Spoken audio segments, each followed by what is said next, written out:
Yo, what's up, everybody? Welcome back to Cup Check. We're here with another episode of me and Zach. And in our first episode, we did reacting to the Fantrax top 20 keeper rankings. But today, me and Zach are going to be giving our own top 15 keeper rankings, and this will be part one of a series where we will kind of expand on the keeper rankings, and we'll also do 1 year league rankings eventually, just to kind of appease the broad audience. But yeah, I'm back here with my co-host, Zach Crutchfield. Let's go.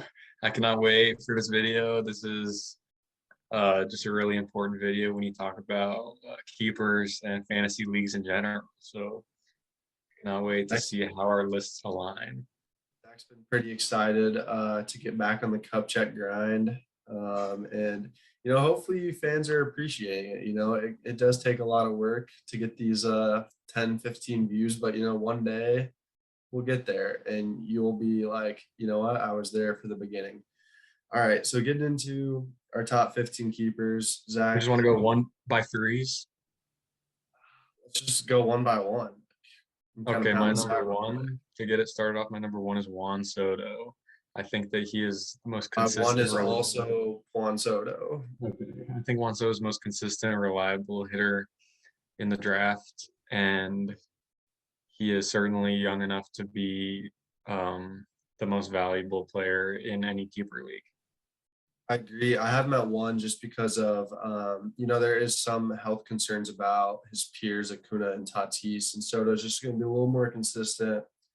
I do think of the three, Acuna has the best chance to pass Soto just because the stolen base. The stolen base is the only thing that kind of makes you question is Soto at one, but I'm just willing to take the consistency of Soto's bat over the injury risk of the others, which leads me to my number two ranking, which I have Acuna. What about you?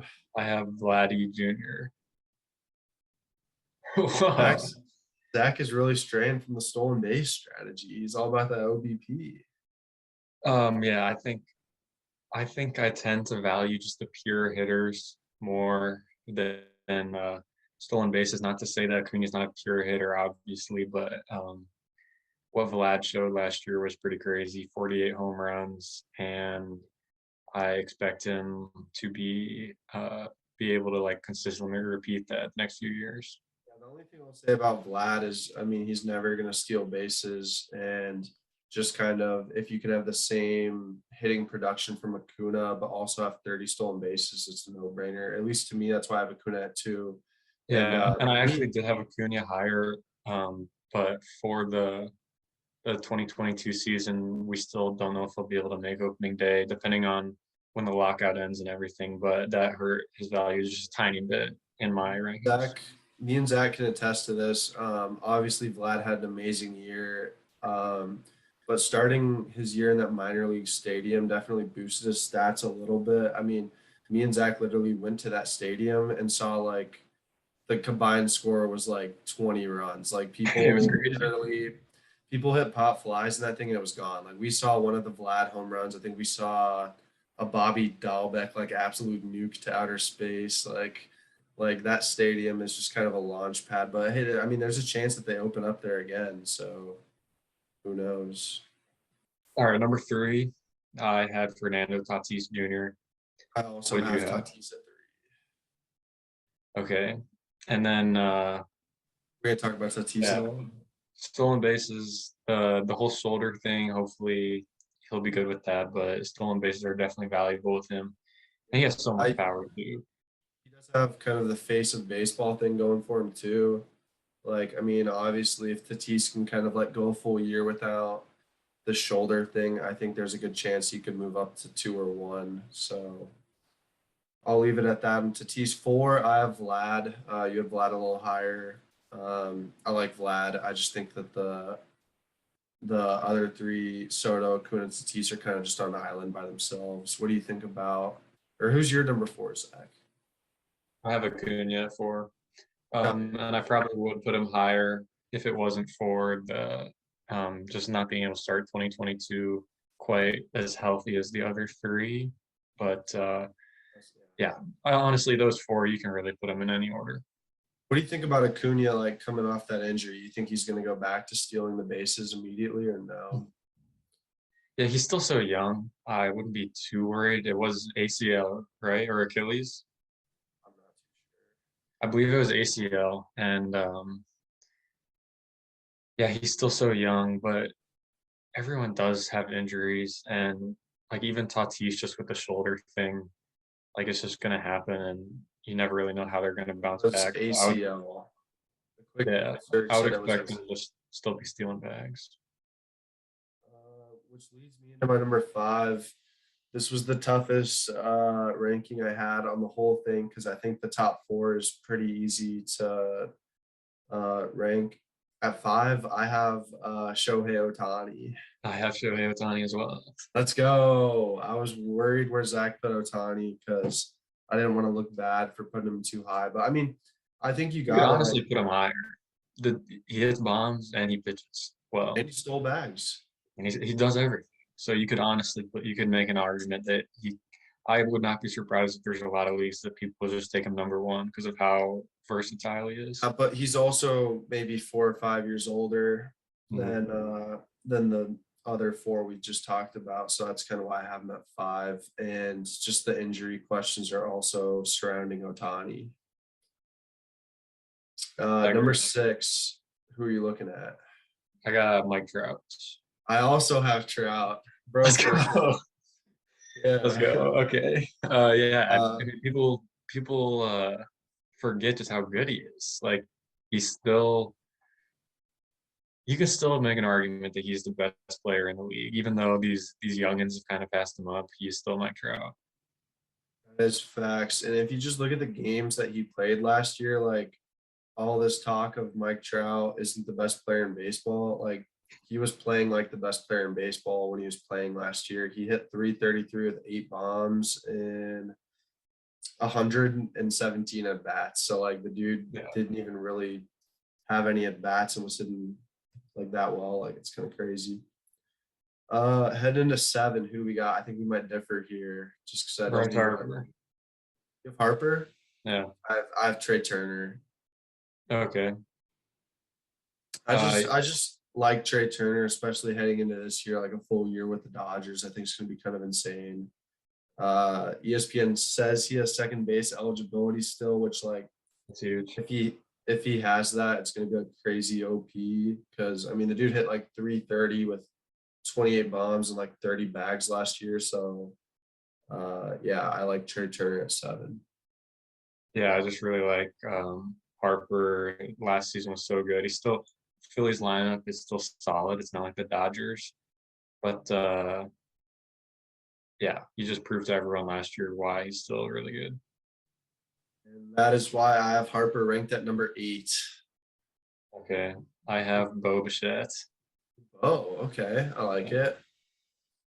Yeah, I like He's Harper a still so lot. young. Bichette, he's almost as young as those like top 4. But anyways, go ahead with Harper. I was just saying I like the consistency play of Harper, especially once we get into this next tier of outfielders. There's like a little bit more questions, whereas Harper, you just kind of know what you're getting at this point. He's really aged well as he's like gotten older. He's gotten more consistent, and I think he's gonna. Yeah, I think he's gonna have a good 30s as well. So got Harper at 8. Who do you have at 9? 9, I got Trey Turner. I have Luis Robert. This is my first against the grain ranking. To me, I've been questioning what a full season of Robert looks like, and I think everyone has as well because we've seen the speed, we've seen the power, and then last year we finally saw a crazy hit tool. Like the dude hit like 330 in the games he played. So like, I mean, that's gonna level out, but what that levels out to is potentially a Ronald Acuna Jr. type player. So that's why I have the upside of Robert at 9. Yep. And I got Trey Turner mostly for the reasons you say. He's in that Dodgers lineup, second base eligibility, and still stealing a lot of bags. All right, number 10, who you got? Bichette. Finally dropped him in. Yeah, we're pretty similar here. Like what we got agree here, but now you do not agree with this because I have Mookie Betts at 10. So that's probably where we're going to start to differ. But I still Yeah, think that's Mookie, definitely where we're different. yeah, I think Mookie, he had that hip injury last year, but he still produced when he played. He's still in that Dodgers lineup, surrounded by great hitters. I'm just And a little nervous about his hip issue. Or is it hip or knee? hip, Okay, yeah, that's what I thought. Just a little nervous about that. I mean, the dude's starting to get a little older and he's a little undersized. So you got to question how his 30s are going to go. Whereas Harper, who is a much bigger hitter, you can kind of just assume that the power will stay longer. yeah. But I still like Mookie. He's in my top 20 easily. Um, so All right. yeah, Who you got at 11? Kyle Tucker. Same. Let's go. Yeah, I like Tucker a lot. He's just going to be consistent and he's going to just produce. Like he's probably not going to turn into that Acuna Tatis upside, but he's just going to be really consistent and give you average home runs and a little bit of steals, which you can't ask for much more than that. Yeah, this was probably the pick I struggled the most with because Tucker does not look like the most imposing hitter at the plate. He's a skinny guy, but he does have a lot of pop. He steals some bags, and he's like 25. So there's a And lot of upside there. another thing to like about him is, unlike a lot of hitters who are left-handed, who struggle against other lefty like pitchers, Tucker hits just as good or better against left-handed pitchers. So the dude is not going to be platooned or anything like that. I mean, he's going to be a day in, day out beast. So And he hits like sixth in the Astros lineup. So he can just drive all those guys in. yeah, but he's going to be moving up in that lineup, especially with Correa leaving and Yuli Gurriel continuing to age. Yeah. I wouldn't be shocked to see Tucker hit more like 4, 3, 5. I don't know. 6 seems low, but we'll see. All right, who you got at 12? This is my controversial one. And when I was making this list, I had to ask myself, for a dynasty, who do I want more? And that's why I put Bobby Witt Jr. at 12.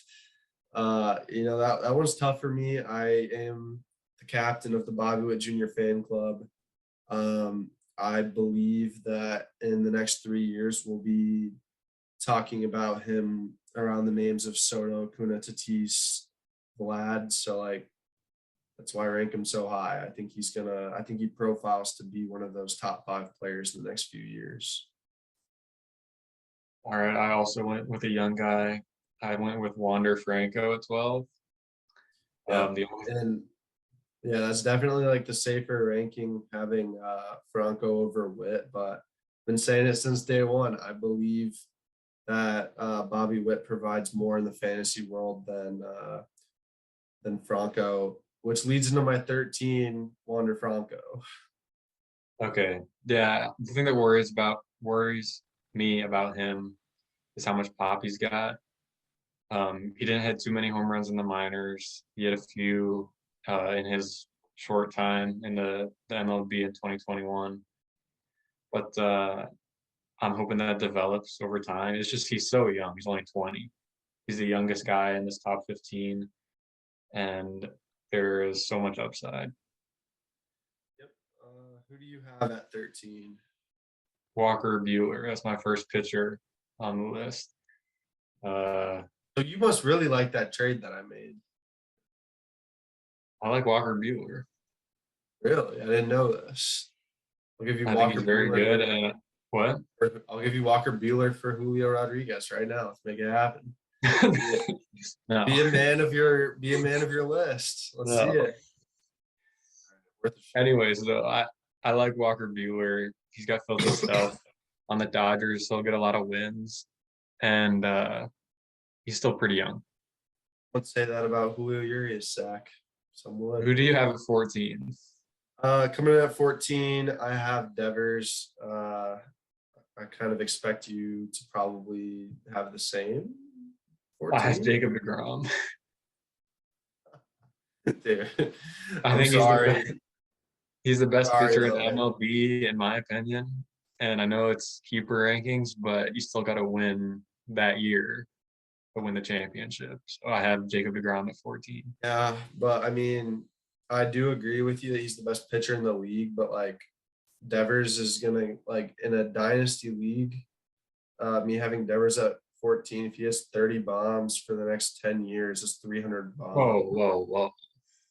You Well, cannot assume that Devers going to hit 30 bombs for the next 10 I years. I know I'm giving the very high percentage or the low percentage outcome, but I mean Jacob DeGrom is going to give you 2 to 3 years of production, and Devers should realistically I give you disagree. all right. Devers should give you more than 3 years. He should give you 5 to 10. So Fair enough. even at 15, I have another third baseman. I have Jose Ramirez. What about you? Rounding out my list, I have Yordan. We're Uh, done. Okay. he's got pure power, and I was looking at all the names around him. Yeah, he just hits bombs. So I got Yordan. So would you like Yordan for Julio Rodriguez? We can discuss. Oh, okay. We're making progress. For all of you Cup Check audience, before we wrap this up, we need a little perspective. Zach has Julio Rodriguez. As you can see, I'm a Mariner fan and a Cardinal fan. It's confusing. We're not going to get into that. But yeah, I wouldn't mind picking up Julio. But that's going to do it for our top 15 dynasty rankings. Stay tuned for the continuation of this video. Zach, any closing statements? Just go win your leagues, guys. Thanks for listening.